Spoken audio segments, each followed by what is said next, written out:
पिछले पार्ट के आखिर में हमने देखा था कि वेडनेसडे की हालत मरने वाली थी और तब थिंग उसे देख रहा था। अब इस पार्ट की शुरुआत में हम देखते हैं कि वेडनेसडे अभी भी होश में नहीं आई होती। तो वहाँ पर मोर्टिशिया मरे हुए लोगों की कहानियां सुनाती है जो वेडनेसडे को काफी पसंद थी और शायद इसी से वो कोमा से बाहर आ जाएगी, जिसके बाद वो लोग वहाँ से निकल जाते हैं। और तब वेडनेसडे अचानक उठ जाती है। उसे विजन्स ख्यालों में लैरिसा नजर आती है। वेडनेसडे को लैरिसा का दिखना अजीब लगा। वो रूम से निकलकर देखती है कि वो जंगल में प्रिंसिपल के ऑफिस में है और वहाँ भी लैरिसा है। तो वेडनेसडे उससे पूछती है कि तुम क्यों देख रही हो मुझे। लैरिसा कहती है कि मैं तुम्हें जिंदगी में रास्ता दिखाने के लिए आई हूँ। जैसे पहले गुडी एडम्स आती थी, मैं भी तुम्हारी दूर की रिश्तेदार हूँ और फिलहाल मैंने तुम्हारे बारे में सब जान लिया है, जिसमें अब तक तुमने अपनी पावर्स खो दी हैं और एनिड के मरने के बारे में अभी तक उसे नहीं बताया और टाइलर को भी तुमने अजाइलम से आजाद करवा दिया और तुम्हें अब सब कुछ ठीक करना होगा। तो वेडनेसडे कहती है कि उसके लिए मुझे वापस पावर्स चाहिए होंगी जो आप मुझे दिला सकती हो। लैरिसा कहती है वेडनेसडे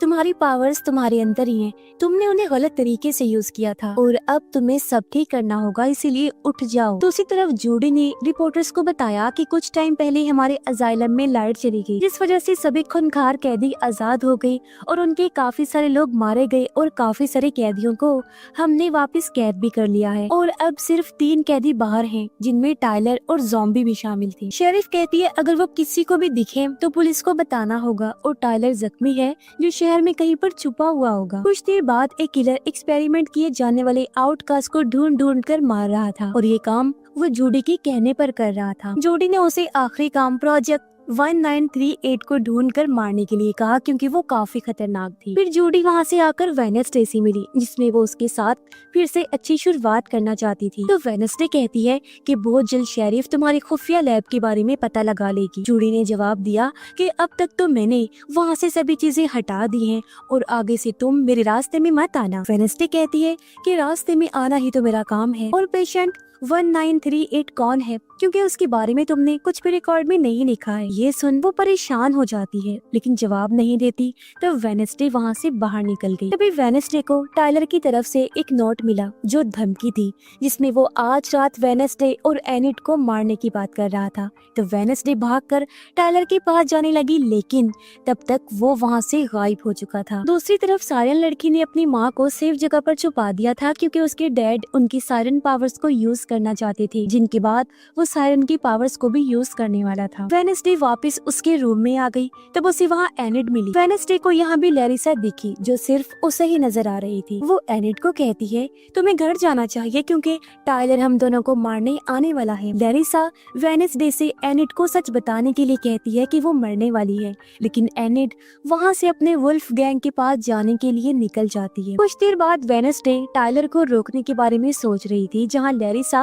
उसकी मदद करना चाहती थी। प्रिंसिपल ने सबको बताया कि आज रात वो लोग आउटकास्ट के लिए एक इवेंट रख रहे हैं। सारे बच्चे कब्रिस्तान के पास होंगे और वो लोग अपने फोरफादर्स यानी अपनी फैमिली के पुराने लोगों को याद करेंगे। तब ये सुनकर बच्चे काफी ज्यादा खुश हो जाते हैं। वेडनेसडे ने आकर प्रिंसिपल को कहा कि रात को टाइलर कब्रिस्तान में हमला कर सकता है। इस पर प्रिंसिपल ने कहा कि रात को कोई भी प्रोग्राम अब कैंसिल नहीं होगा क्योंकि हाइड को इतने सारे आउटकास्ट मिलकर आराम से हरा सकते हैं और म्यूजिक टीचर के पास काफी सारी जानकारी है क्योंकि उसका सामना पहले भी हाइड से हुआ था। पग काफी उदास था और उसने अपने डैड को भी बताया कि मैं अपने पेट ज़ॉम्बी की वजह से परेशान हूँ जो मेरा दोस्त बन गया था और वो गुम हो गया है। तब उसके डैड ने उसे ढूंढने में पग को मदद करने के लिए कहा ताकि उनका बेटा पग खुश हो सके। दूसरी तरफ किलर को एक केव यानी गार के बाहर पैरों के निशान दिखे, तब वो प्रोजेक्ट 1938 को ढूंढने के लिए अंदर गया।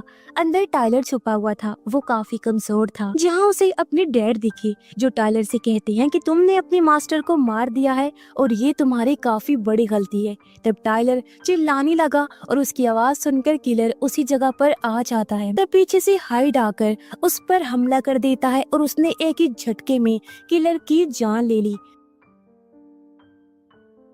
उसकी आवाज ज़ॉम्बी ने भी बाहर सुन ली थी तो वो भी अंदर जाने लगा। वेडनेसडे म्यूजिक टीचर से पूछती है कि क्या हाइड नया मास्टर बदल सकता है। तब वो कहती है कि अगर तुम टाइलर के ऊपर ये करने का सोच रही हो तो चीजें खराब हो सकती हैं। उधर ज़ॉम्बी ने किलर की बॉडी को खा लिया था, जिससे वो धीरे धीरे ठीक होने लगा। वेडनेसडे ने टाइलर की मास्टर की डायरी पढ़नी शुरू की, जिसमें वो समझ सकी कि कैसे हाइड की नई मास्टर वो बन सकती है। तभी यहाँ पर मोर्टिशिया आई और वो वेडनेसडे से ठीक से बात नहीं कर पा रही थी क्योंकि वो बिजी थी। मोर्टिशिया को भी फिर पता चल गया था कि वेडनेसडे टाइलर की मास्टर की डायरी पढ़ रही है, क्योंकि वो एक लिक्विड बनाना चाहती है ताकि टाइलर की मास्टर बन सके।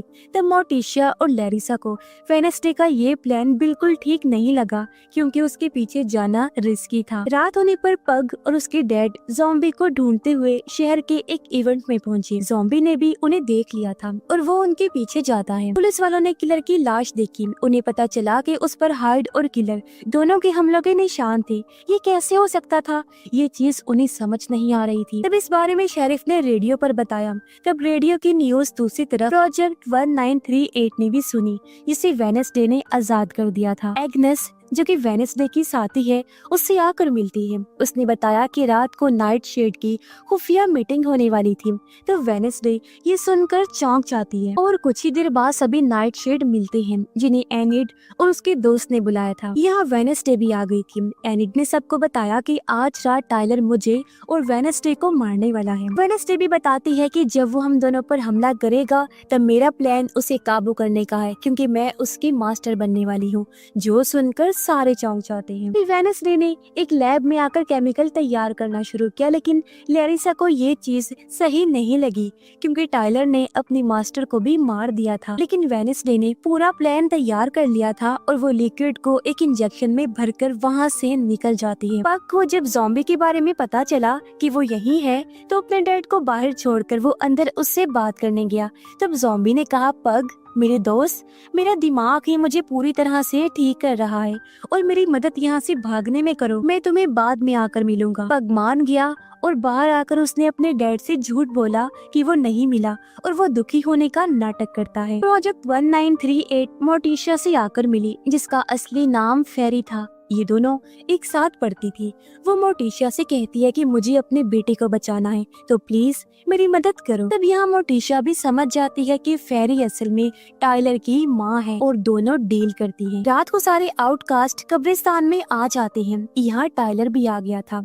तब एनिड उसे अपने पीछे लगाकर एक जगह पर लेकर आई, जहाँ उसके सभी साथी थे। टाइलर को वो लोग पागल कह रहे थे, क्योंकि उसने अपने ही मास्टर को मार दिया था। ये सुन वो गुस्से से भड़क गया और हाइड बन गया और उसने सबको दूर फेंक फेंक के मारा और वो एनिड को मारने जाता है। तभी वहाँ पर वेडनेसडे उसे आकर कहती है, पहले तो मैं तुमसे प्यार करती थी और अब मैं तुम्हारी नई मास्टर बनने वाली हूँ। तभी यहाँ पर एक दूसरी हाइड आ गई। उसने टाइलर को उठाकर दूर फेंक के मारा और वो वेडनेसडे को मारने गई। तब मोर्टिशिया ने आगे आकर कहा कि हमारे ये डील नहीं हुई थी। तब ये सुनकर वो हाइड टाइलर को लेकर वहाँ से चली जाती है। वेडनेसडे कहती है कि ये वाली हाइड फेरी है, टाइलर की माँ और आपके बीच में क्या डील हुई? तो मोर्टिशिया कहती है कि फेरी अपने बेटे के साथ शहर को छोड़ देना चाहती है और इसी वजह से वो चले गई, यही हमारा वादा हुआ था। रात होने पर वेडनेसडे फिर से अपना नॉवल लिखने लग जाती है। उधर ज़ॉम्बी यानी कि आइजैक जोडे के घर आकर उसे जान से मार डालता है और तब तक फेरी और टाइलर भी साथ में थे। एनिड जब डांस प्रैक्टिस कर रही थी तो अचानक वो वेयरवुल्फ में बदल जाती है और वहाँ से भाग गई। ये चीज म्यूजिक टीचर ने भी देख ली। आज पूरे चांद की रात तो नहीं थी, इसलिए वो काफी चौंक जाती हैं। अब हम वेडनेसडे को देखते हैं, जो एनिड के जैसे कपड़े पहनकर उस जैसी ही हरकतें कर रही थी। फिर वो बाहर आकर एनिड की तरह सब लोगों से मिलकर नाच रही थी। सब लोग उसे इस हालत में देखकर कंफ्यूज्ड हो जाते हैं। फिर कहानी 17 घंटे पहले की दिखाई गई, जहाँ प्रिंसिपल ने स्कूल में कर्फ्यू लगा दिया था ताकि सभी बच्चे सेफ रह सके। फिर वेडनेसडे लैरिसा से मिली और वो कहती है कि वेडनेसडे तुमने 2 हाइड्स को आजाद कर दिया है। मुझे फ्यूचर का पता है, जिसमें एनिड अभी भी मरने वाली है और तुम्हें ये रोकना होगा। तुम्हें अपने पावर्स के बारे में जानना है ना, तो मैं तुम्हें बता देती हूँ कि तुम्हारी पावर्स तुम्हारी फैमिली से जुड़ी हुई है और एडम्स की पावर उनकी फैमिली की नजदीकियों से ही उन्हें मिलती है और तुम्हारा रिश्ता तुम्हारी माँ से ठीक नहीं है, इसलिए तुम्हारी पावर्स चली गई है। तुम्हें अपनी माँ से अपने रिश्ते को सुधारना होगा, लेकिन वेडनेसडे को अपनी माँ के साथ रिश्ते को ठीक करना सही नहीं लगता। वेडनेसडे प्रोफेसर से मिली और उससे फेरी के बारे में पूछती है। उसने बताया कि फेरी का तो मुझे नहीं पता, लेकिन उसका जो भाई था आइजैक, वो मेरा सबसे खास स्टूडेंट था। उसी ने मेरे लिए ये मशीन बनाई थी जिस वजह से मैं आज भी जिंदा हूँ। और आइजैक काफी ज्यादा एक्सपेरिमेंट करता था, लेकिन फिर एक बार उसके एक्सपेरिमेंट के दौरान धमाका हुआ और सबको लगता था कि वो मर गया और उसकी लाश को स्कल ट्री के नीचे दबा दिया। ऐसी अफवाहें मैंने सुनी थी। तब ये सुनकर वो हैरान रह जाती है। फिर वेडनेसडे आइजैक के बारे में पता लगाने का काम एग्नेस को देती है। बग उसे एक तस्वीर भी देता है जो उसे आइजैक के पास से मिली थी, जिससे वेडनेसडे समझ जाती है कि वो अपनी बहन को ढूंढ रहा है, जो और कोई नहीं बल्कि फेरी है। दूसरी तरफ फेरी ने टाइलर को उठाया और उसने अपने बेटे से दूर जाने के लिए माफी मांगी और कहा कि तुम्हारा कोई मास्टर नहीं है। अब म्यूजिक टीचर आकर एनिट से मिली और उसे कहा कि तुम पिछली रात को वेयरवुल्फ बनी थी। वो रात तो पूरे चांद की रात भी नहीं थी, यानी कि तुम एक अल्फा वेयरवुल्फ हो और अल्फा वेयरवुल्फ सबसे ज्यादा पावरफुल होते हैं। वेडनेसडे आकर फिर अपनी नानी से मिलती है और कहती है कि मुझे मेरी पावर्स वापस चाहिए और इसका कोई रास्ता जरूर होगा। मैंने एक और हाइड को आजाद कर दिया है और अब मुझे 2 हाइड का सामना करना है। नानी बताती है सबसे पावरफुल रेवन रोजा है और उसी के घर में तुम्हारे मॉम डैड रह रहे हैं। उसके कब्र के ऊपर एक मंत्र लिखा हुआ है और अगर उसे कोई छूकर मंत्र पढ़ता है तो उसकी पावर्स उसे वापस मिल सकती हैं। फिर रात को वेडनेसडे वहाँ पर जाने के लिए निकल पड़ती है तो एनिट कहती है कि तुम बाहर नहीं जा सकती क्योंकि स्कूल में कर्फ्यू है और अगर किसी ने भी कर्फ्यू तोड़ा तो उसके सभी साथियों को गाला इवेंट से बैन कर दिया जाएगा। तो वेडनेसडे कहती है मैंने टाइलर और फेरी को आजाद कर दिया है और अब मैं शांत नहीं बैठ सकती और मुझे अकेले जाकर उन सब चीजों को ठीक करना होगा। जो कहकर वो वहाँ से निकल जाती है। कुछ देर बाद थिंग ने आकर एनिट को बताया कि म्यूजिक टीचर उनका रूम चेक करने के लिए आने वाली है। तब एनिट वेडनेसडे को वापस लाने के लिए निकलती है। वेडनेसडे आई और रोजा की कब्र पर हाथ रख के मंत्र याद करने लगती है। तब उसने विजन देखा जिसमें वो रोजा के घर में एक खुफिया कमरे में गई जहाँ रोजा उसके आने की वजह पूछती है। वेडनेसडे कहती है कि मुझे मेरी पावर्स वापस चाहिए, बहुत सारे लोगों की जान खतरे में है, इसीलिए प्लीज मेरी मदद करो। तब रोजा ने वेडनेसडे के हाथ को एक मोमबत्ती पर रखकर अपनी पावर्स को कुछ देर के लिए वापस लेने के लिए कहा, लेकिन अगर उसने अपने हाथ को टाइम से पहले हटा दिया तो गड़बड़ हो सकती थी। तो वहाँ पर वेडनेसडे ने मोमबत्ती को छूकर पावर्स लेना शुरू किया, लेकिन एनिट ने आकर वेडनेसडे का हाथ कब्र से दूर किया, जिसकी वजह से मंत्र में गड़बड़ हो गई। उन दोनों ने एक दूसरे को देखा और वो वहीं पर बेहोश हो जाती है। अगले दिन दोनों जब अपने कमरे में उठी तो उन्हें अपनी अपनी बॉडीज काफी अजीब लगी। फिर वो चिल्लाने लगी क्योंकि उन दोनों की बॉडीज एक दूसरे के साथ बदल चुकी थी और अब वेडनेसडे एनिट बन चुकी थी और एनिट वेडनेसडे। यहाँ लैरिसा भी थी जो कहती है कि तुमने मंत्र के रूल को तोड़ा है तो तुम्हें सजा मिलेगी। दोनों अपनी अपनी बॉडी में वापस जाना चाहती थी, इसलिए वेडनेसडे लैरिसा से पूछती है हम वापस अपनी बॉडीज में कैसे जाएं? तब उसने कहा कि ये तुम खुद पता लगाओगी। तो वेडनेसडे एनिट से कहती है कि हमें सब कुछ ठीक करना होगा, लेकिन तब तक हमें सबके सामने नॉर्मल रहना पड़ेगा और किसी को भी इस बारे में बताना नहीं। अब एनिट को वेडनेसडे बनना सिंपल लगा, लेकिन एनिट की स्टाइल से सबको समझ में आने लगा था कि कुछ तो गड़बड़ है। तभी एनिट को वहाँ एग्नेस मिली जो वेडनेसडे समझकर उससे बात कर रही थी। वेडनेसडे ने कहा कि मुझे अपना डेली वाला मिल्क शेक पीना है। एग्नेस ने उसे बताया कि आपको तो रंगों से एलर्जी है ना।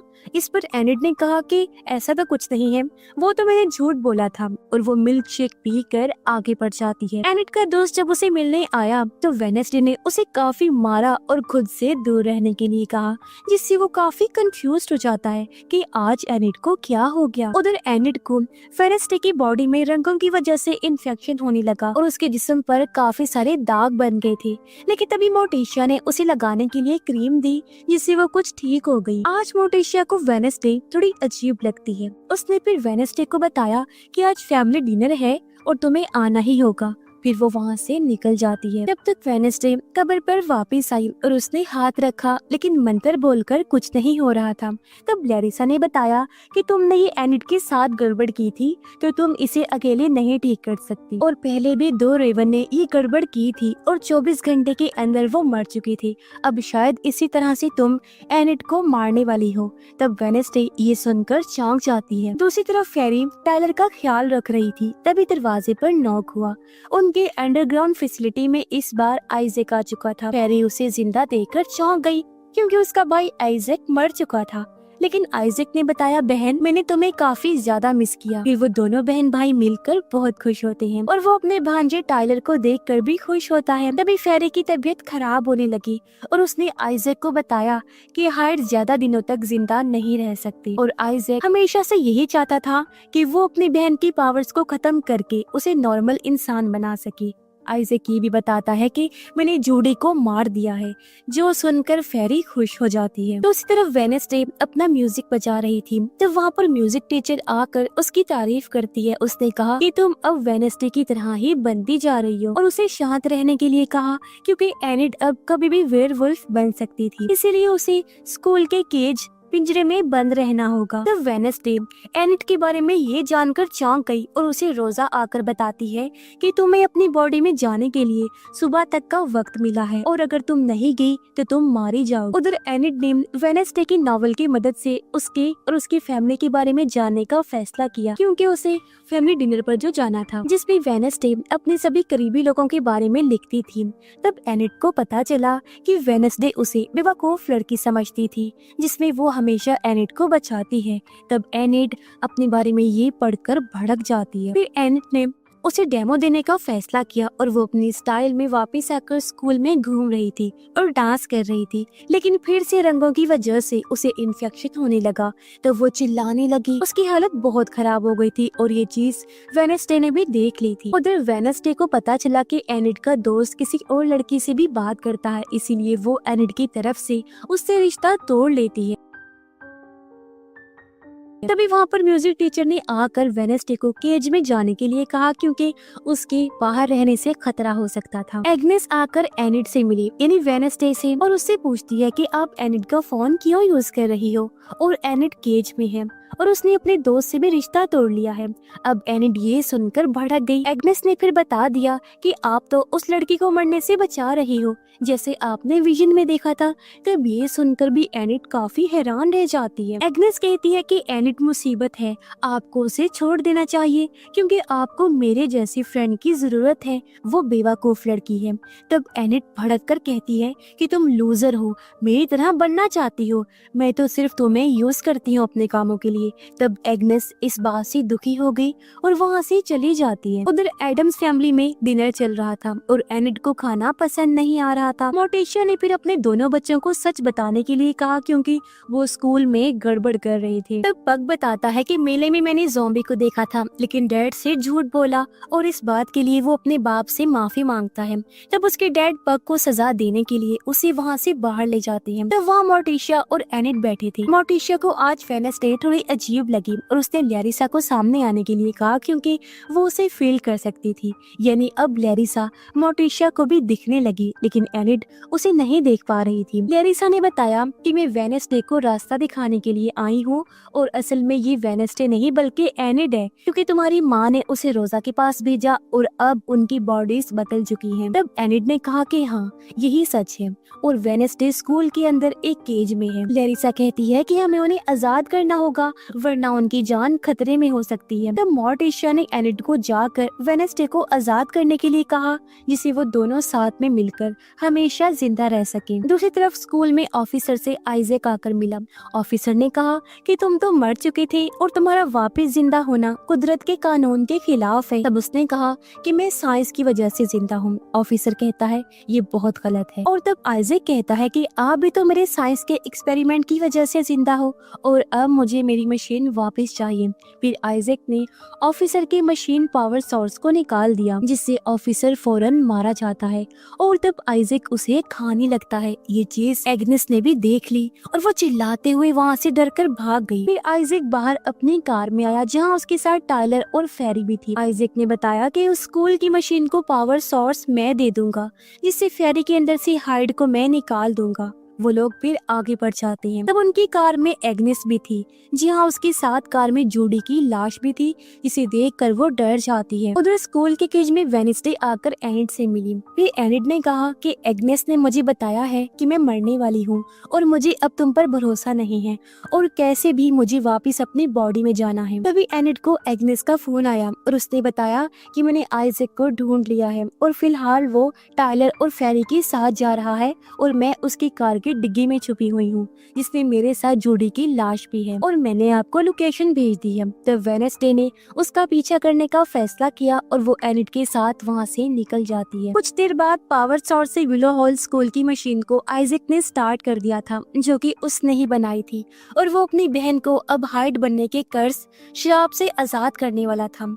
तब टायलर ये सुनकर भड़क गया क्योंकि उसे हाइड बनना शराब नहीं लगता था। तब फेरी ने बताया कि बेटा, हाइड ज्यादा दिनों तक जिंदा नहीं रह सकती। आइजैक ने भी कहा कि अगर वो हाइड रहेगी ही नहीं तो हमेशा जिंदा रह सकती है। फिर वो दोनों बाहर आए और उन्होंने मशीन की पावर को बढ़ाना शुरू किया, लेकिन तब तक टायलर ने एग्नेस को पकड़ लिया था। टायलर ने बताया कि वेडनेसडे की दोस्त है।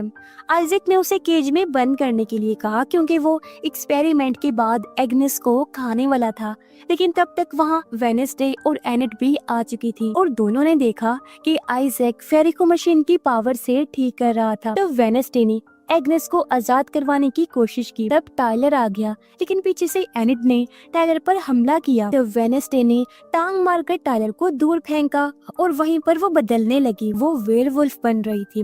तब एनिड ने एग्नेस को आजाद कर दिया और तब तक वेडनेसडे बदलकर वेयरवुल्फ बन गई थी और तब टायलर ने उसे अंदर कैद कर दिया।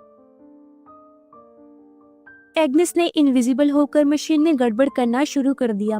आइजैक और टायलर दोनों फेरी को बचाने में लग गए। वेडनेसडे जो वेयरवुल्फ बनी हुई थी बाहर आई। टायलर भी हाइड बनने वाला था, लेकिन फेरी उसे रोक देती है और तब वेडनेसडे ने उसे पकड़ लिया। एनिड ने उसे वहाँ से निकलने के लिए कहा क्योंकि मशीन ब्लास्ट होने वाली थी। तो वेडनेसडे टायलर को फेंक कर वहाँ से निकल गई और तब फेरी, टायलर और आइजैक भी पास की कैबिन में छुप गई और पूरी मशीन वहाँ पर धमाके में उड़ जाती है। कुछ देर बाद वेडनेसडे वापस एनिड के रूप में आ चुकी थी और उसने एनिड की पावर की तारीफ की, जिससे अब एग्नेस को समझ आई कि दोनों की बॉडीज बदल गई हैं। फिर वेडनेसडे एनिड के साथ रोजा की कब्र पर आई और उसने एनिड के साथ पत्थर को छुआ।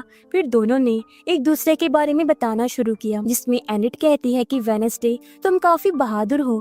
तो वेडनेसडे ने एनिड के बारे में बताना शुरू किया कि एनिड काफी ज्यादा पावरफुल है और वेडनेसडे ने उसे कमजोर समझा था, जो उसकी भूल थी। तभी वहाँ एक बिजली चमकी और दोनों नीचे गिर पड़ी और फिर उनकी बॉडीज उन्हें वापस मिल जाती हैं, जिस वजह से वो दोनों काफी खुश होती हैं। फिर वेडनेसडे को लैरिसा दिखी, जो उसे डार्क वर्ल्ड में लेकर गई और उसने बताया कि एनिड अब नहीं मरने वाली है, लेकिन अब कोई एडम्स फैमिली में से मरने वाला है। उसने वेडनेसडे को एडम्स फैमिली मेंबर की कब्र भी दिखाई, जिसके ऊपर उसका फिलहाल नाम नहीं लिखा था। इसके बाद हम 15 साल के पहले का टाइम देखते हैं।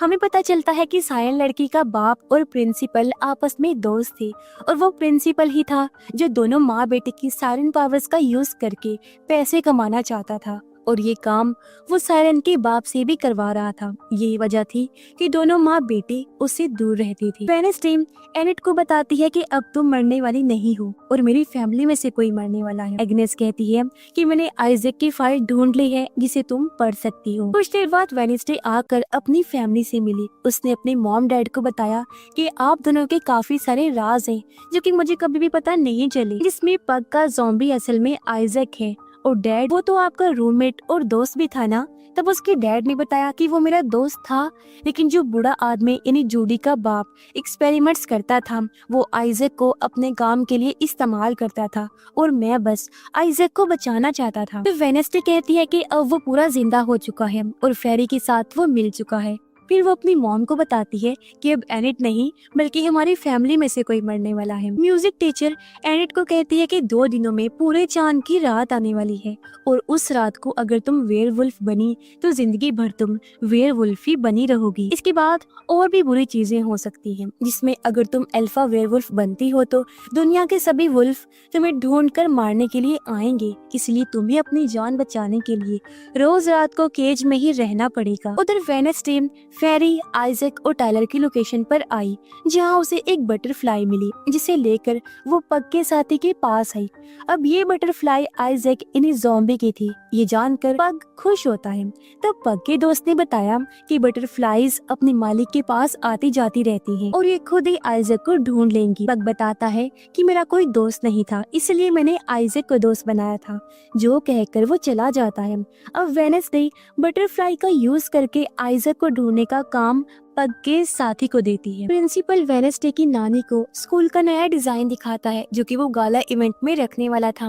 वो कहता है मैं आपकी फैमिली का नाम रोशन करूंगा और आप लोगों को इज्जत दूंगा, लेकिन इसके बदले मुझे बड़ी डोनेशन चाहिए होगी। ये बात तो साफ थी कि वो काफी बड़ा लालची इंसान था। तब नानी कहती है मुझे तुम जैसे लोग बिल्कुल पसंद नहीं, मैं तुम्हें एक पैसा नहीं देने वाली। ये कहकर वो निकलने वाली होती है। तब प्रिंसिपल ने साइलेंट लड़की को बुलाया, जिसने अपनी पावर्स को यूज करके नानी से कहा कि आप अपनी सारी दौलत अपनी मर्जी से स्कूल को डोनेट कर दो। तब वो मान जाती है। दूसरी तरफ टायलर ने फेरी का इलाज करना शुरू कर दिया था। उसकी माँ को खून की जरूरत थी, तो वो अपना ही खून उसे देता है। फिर वेडनेसडे आकर साइलेंट लड़की से तलवारबाजी करने लगी। रोसी कहती है कि तुम अपने पावर्स की मदद से मेरी नानी को डोनेशन देने पर मजबूर कर रही हो। इस पर साइलेंट लड़की उसे सब कुछ भूलने का कहकर वहाँ से चली जाती है, लेकिन एग्नेस उसे बताती है कि साइलेंट लड़की को प्रिंसिपल धमका रहा है, तभी वो ऐसा कर रही है और उसकी माँ को भी उसने कैद करके रखा है, क्योंकि वो उन दोनों माँ बेटे की पावर्स को यूज करके पैसे कमाना चाहता है। एग्नेस वेडनेसडे की बेस्ट फ्रेंड बनने के लिए पूरी तरह उसके जैसा हुलिया बनाकर उसके सामने आ जाती है। तो वेडनेसडे कहती है कि तुम बिल्कुल भी खास नहीं हो और मेरे जैसी तो तुम बिल्कुल भी नहीं बन सकती। वो फिर वहाँ से निकल गई और इस बात से एग्नेस का दिल टूट जाता है।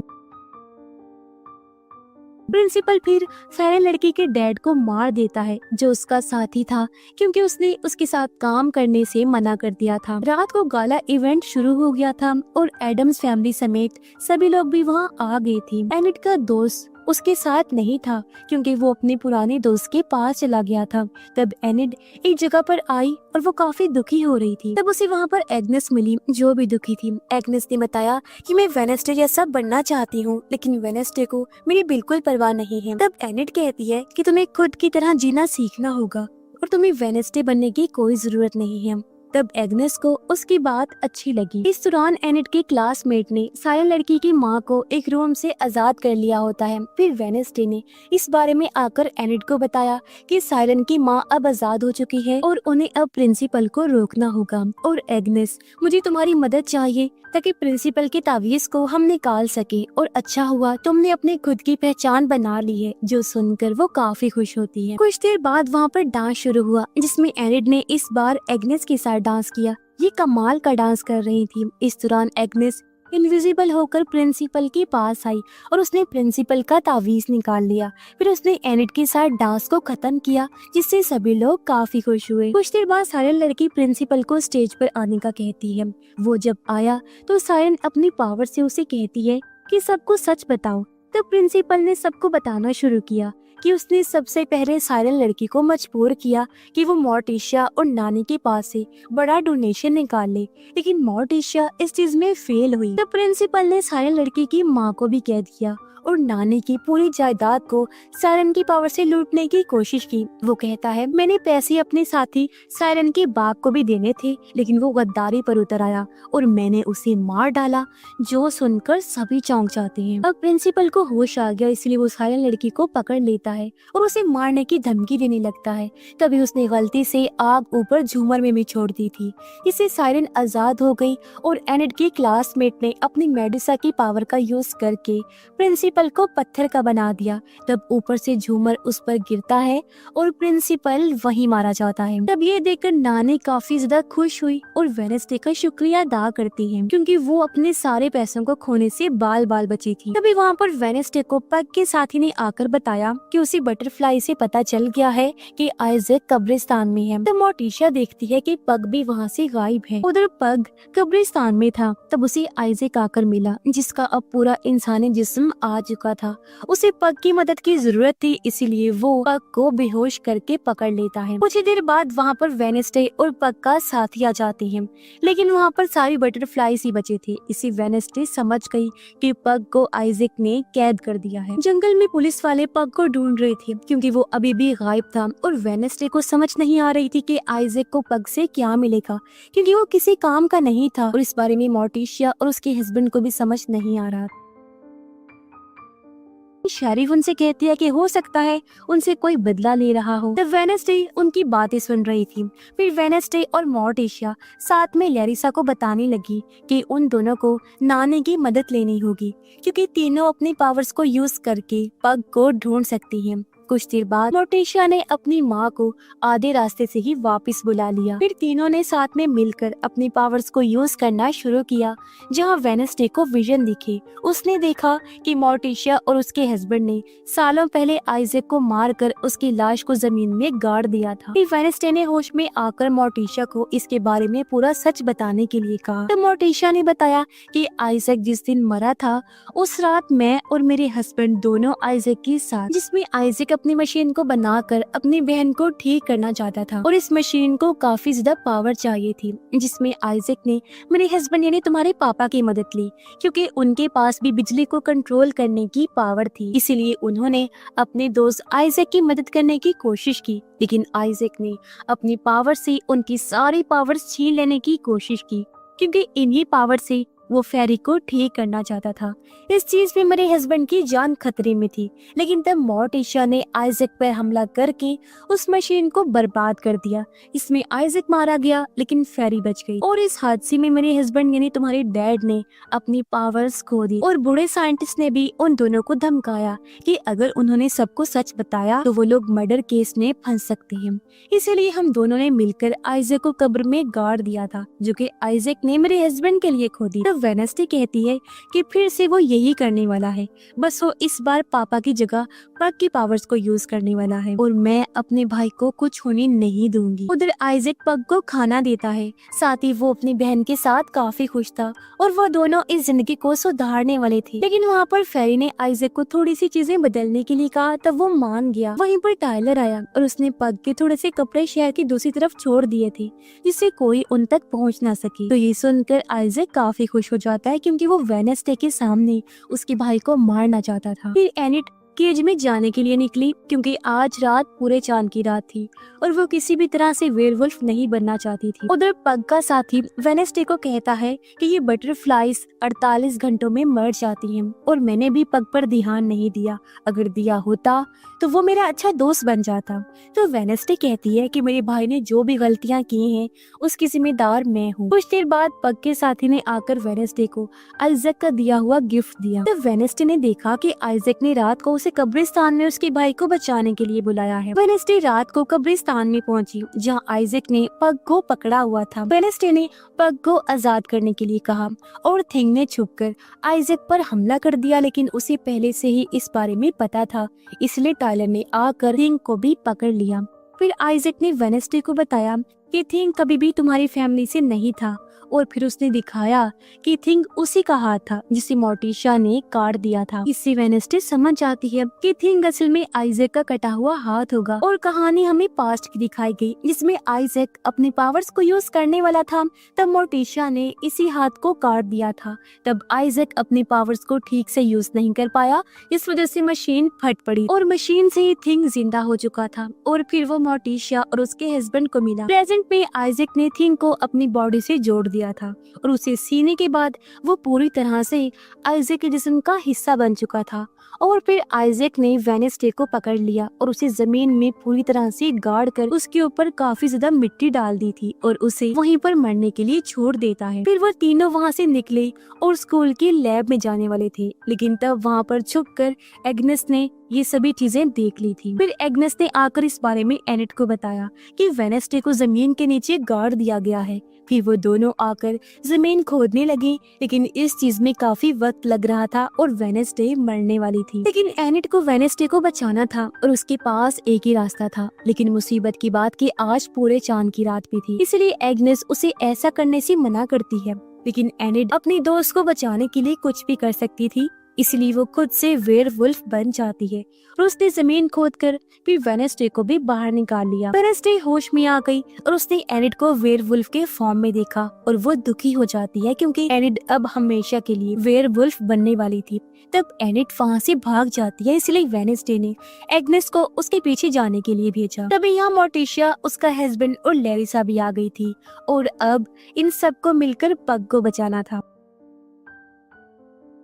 उधर स्कूल के टावर में आइजैक ने अपने हाथ के मिलने से पावर्स को यूज करके मशीन को ठीक करना शुरू कर दिया था और नीचे वेडनेसडे नाराज थी क्योंकि उसकी मॉम डैड ने थिंग वाला राज भी उससे छुपा के रखा हुआ था। अब वेडनेसडे अपने डैड को पुलिस को फोन करने का कहती है और खुद मोर्टिशिया के साथ ऊपर जाती है। तब तक आइजैक ने इस मशीन को तैयार कर लिया था और फिर फेरी ने आगे बढ़ने के लिए कहा और तब आइजैक ने अपनी पावर से टायलर को भी कैद कर दिया, फिर उसे पूरी तरह से बांध देता है। तब फेरी कहती है कि बेटा, मैं तो वैसे भी मरने वाली हूँ और मैं तुम्हें इस तरह मरने नहीं दे सकती। तब टायलर हाइड बनने की पावर खोना नहीं चाहता था, लेकिन फेरी उसके लिए यही चाहती थी। फिर आइजैक ने पग की बिजली को कंट्रोल करने और बिजली छोड़ने की पावर्स को खींचना शुरू किया और इससे वो टायलर को ठीक करने लगा था। लेकिन वहाँ पर वेडनेसडे ने आकर टायलर को मारने की जगह उसे आजाद कर दिया और फिर वो पग को बचाने के लिए जाती है। तब टायलर वहाँ पर हाइड बन गया और उसने आइजैक को पकड़कर उसे नीचे फेंक दिया। तब ये देखकर फेरी काफी दुखी हुई और टायलर काफी भड़का हुआ नीचे जाता है। तब वेडनेसडे माँ बेटे की लड़ाई देखने के लिए काफी ज्यादा खुश होती है। इसमें नीचे टायलर ने फेरी को फेंक के मारा और तब फेरी भी हाइट बन गई और वो दोनों लड़ने लगते हैं। लड़ते लड़ते बिल्डिंग से बाहर चले गए। तब वेडनेसडे अपने भाई के साथ भाग रही थी। यहाँ फिर एक काफी बड़ा धमाका हुआ जिसमें लैब फिर से बर्बाद हो जाती है। फेरी नीचे गिर रही थी। तब टायलर अपनी माँ को बचाने गया, लेकिन फेरी अपने बेटे को बचाने के लिए अकेली नीचे गिरकर मारी जाती है और ये चीज नीचे शेरिफ भी देख लेती है और तब टायलर अपनी माँ के मरने से काफी दुखी हुआ। दूसरी तरफ वेडनेसडे की फैमिली उठी। सबने देखा कि मोर्टिशिया जख्मी है, लेकिन अभी भी वो जिंदा थी। इसमें पूरी फैमिली प्रेडिक्शन के बाद भी बच गई थी, जिससे वो काफी खुश हो रहे थे। लेकिन तब आइजैक ने अपनी पावर से वेडनेसडे को मारने की कोशिश की, क्योंकि वेडनेसडे की ही वजह से आइजैक ने अपनी बहन को खो दिया था। तब वहाँ उन्होंने थिंग को अपनी फैमिली को याद करने के लिए कहा, एडम्स फैमिली को, और वापस आने के लिए कहते हैं। तब आइजैक कहता है कि वो तुम्हारा हिस्सा नहीं है बल्कि मेरा हिस्सा है। और तब वेडनेसडे ने थिंग और आइजैक को अलग करने के लिए कुल्हाड़ी को फेंका, लेकिन वो चूक जाती है। और तब वहाँ पर थिंग ने फिर से खुद को कंट्रोल में ले लिया और उसने आइजैक पर हमला कर दिया और उसके जिस्म से दिल निकाल लिया जो मशीन का बना हुआ था। और ऐसा होते ही आइजैक भी मारा जाता है। फिर थिंग वहाँ से आजाद होकर अपनी फैमिली के पास वापिस आ जाता है, जिससे सब काफी खुश हो गई। 2 दिनों के बाद स्कूल खत्म हो चुका था, इसलिए वेडनेसडे पैकिंग कर रही थी और थिंग भी अपनी सच्चाई को जानकर काफी खुश हो गया था। इसके बाद हम टायलर को देखते हैं, जो अपनी मॉम डैड की कब्र पर आकर काफी दुखी था। तब यहाँ म्यूजिक टीचर आई। उसने टायलर से कहा, मैं तुम्हारी मदद कर सकती हूँ, क्योंकि बिना मास्टर की हार्ट ज्यादा देर तक जिंदा नहीं रह सकती। तब टायलर कहता है कि मुझे किसी मास्टर की जरूरत नहीं है।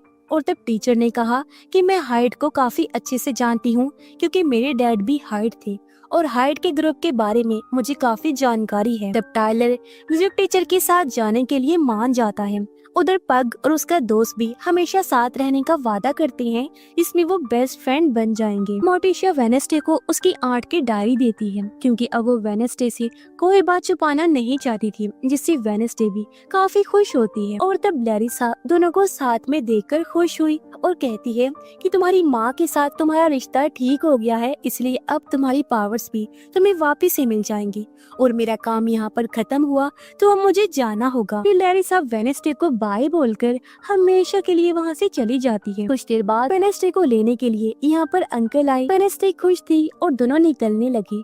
इसमें वेडनेसडे ने एक और साल इस स्कूल में खत्म कर दिया था। उधर म्यूजिक टीचर भी टाइलर को लेकर शहर से निकल रही थी और वेडनेसडे अब अपनी आर्ट की डायरी पढ़ना शुरू करती है। तब उसे वहाँ पर एक डोर दिखाई दिया। साथ ही वेडनेसडे को अब एनिट को भी बचाना था, जो जंगलों में घूमते हुए छुप रही थी। फिर वेडनेसडे को अपनी आर्ट के विजन नजर आई और वो भी वेडनेसडे के विजन्स देख रही थी। दोनों एक दूसरे को ही देखती हैं। इसके बाद हम वेडनेसडे की नानी को देखते हैं, जो अपने घर पर आ गई थी, जहाँ वो एक दरवाजा खोलती है, जिस कमरे के अंदर उसने अपनी बेटी यानी वेडनेसडे की आर्ट मोर्टिशिया की बहन को कैद करके रखा हुआ था, यानी वो जिंदा थी। और वहाँ दीवार पर उसने लिखा था कि वेडनेसडे को मरना होगा, और ये चीज नानी ने भी पढ़ ली थी। और इसी के साथ ये सीजन इधर ही खत्म हो जाता है।